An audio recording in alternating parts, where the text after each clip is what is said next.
Assalamualaikum all the students and all the viewers. My name is Abdullah Sir Rajput and you guys are watching my YouTube channel एक ही coaching centre.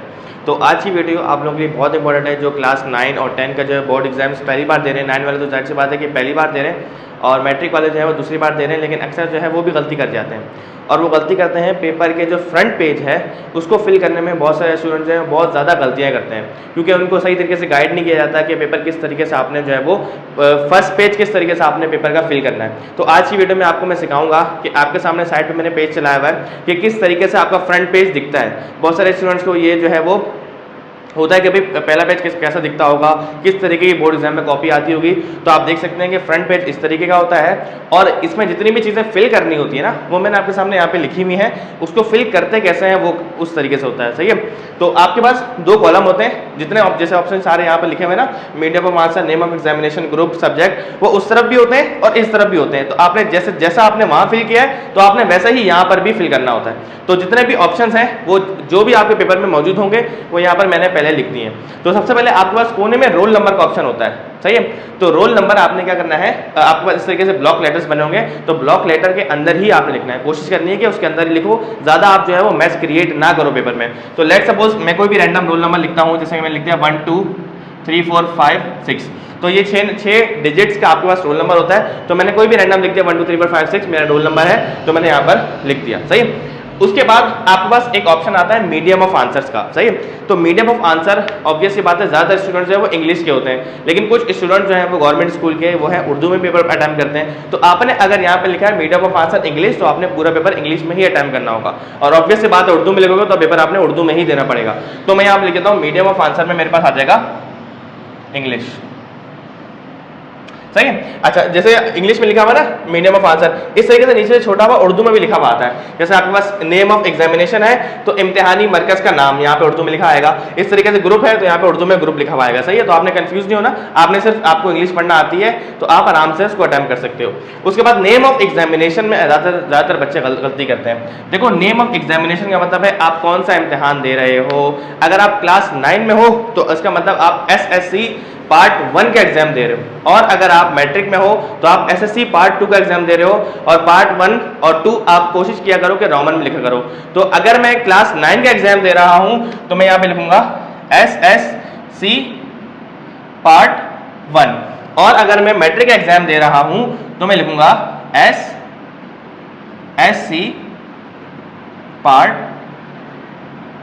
2, सही है। इस तरीके से आपने लिखा होता है SSC पार्ट 2। तो 9 वाले SSC पार्ट 1 लिखेंगे और जो मैट्रिक वाले हैं वो SSC पार्ट 2 लिखेंगे। नेम ऑफ एग्जामिनेशन में आपने एग्जाम का या सब्जेक्ट का नाम बिल्कुल नहीं लिखना, हरगिज़ ये गलती आप बिल्कुल मत कीजिएगा। नंबर 3 में हमारे पास ऑप्शन आ रहा है ग्रुप। अच्छा, कुछ स्टूडेंट जो है वो जनरल साइंस वाले होते हैं, कुछ जो है वो साइंस वाले होते हैं। तो ज़्यादातर स्टूडेंट जो हमें फॉलो करते हैं वो साइंस वाले ही होते हैं। तो मैं यहाँ पे लिख रहा हूँ ग्रुप साइंस। अगर आपका जनरल साइंस है तो आप जनरल साइंस में लिख सकते हो। तो मेरे पास यहाँ पे आ गया ग्रुप साइंस।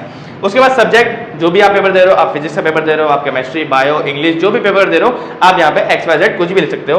तो मैं पेपर की जगह यहाँ पे लिख देता हूँ बायोलॉजी लिख देता हूँ, सही है, क्योंकि पहला पेपर 9 वालों का बायोलॉजी है। तो ये आ गया है यहाँ पे बायोलॉजी, केमिस्ट्री कुछ भी आ सकता है। पेपर, अब पेपर में आपने सब्जेक्ट का नाम लिख दिया, पेपर बायोलॉजी का है, सब्जेक्ट बायोलॉजी का है। पेपर में आपने बायोलॉजी नहीं लिखना बिल्कुल भी। अगर 9 वाले हो तो पेपर 1 है, मैट्रिक वाले हो तो पेपर 2 है। पेपर 1 है या पेपर 2 है, 9 वालों के लिए यहाँ पे आ जाएगा पेपर 1। और अगर आप, या इसको आप ऐसे भी लिख सकते हो, ऐसे 1। और अगर आपके पास मैट्रिक वाले हो तो आपका पेपर जो है वो 2 है, सही है। ये आपके पास पेपर आ गया 2। तो पेपर 1 और पेपर 2। इसके बाद आपके पास आता है सेंटर।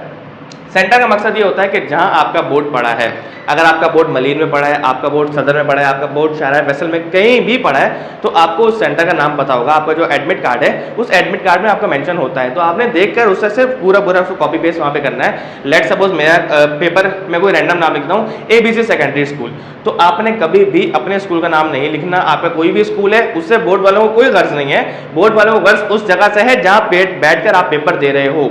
तो अगर आप जिस जगह बैठ के पेपर दे रहे हो, जो आपका सेंटर है, आपने वहीं पर उसी का नाम लिखना है। तो सेंटर लेट सपोज मैंने लिख दिया यहाँ पे ABC सेकेंडरी स्कूल, सही है। तो आपने उस जगह का नाम लिखना जहाँ बैठ के आप पेपर दे रहे हो, ना कि आपने अपने स्कूल का नाम लिख देना है। लास्ट में आपको आती है डेट, तो डेट लिखने का तरीका आपको पता है। लेट सपोज कि आज जो है वो 5 तारीख है, 5 अप्रैल है, मई है, जून है, कुछ भी है, तो 5 मैं लिख देता हूँ जनवरी, फरवरी, मार्च, अप्रैल, तो मैं अप्रैल लिख देता हूँ, 5 तारीख चौथा महीना 2024।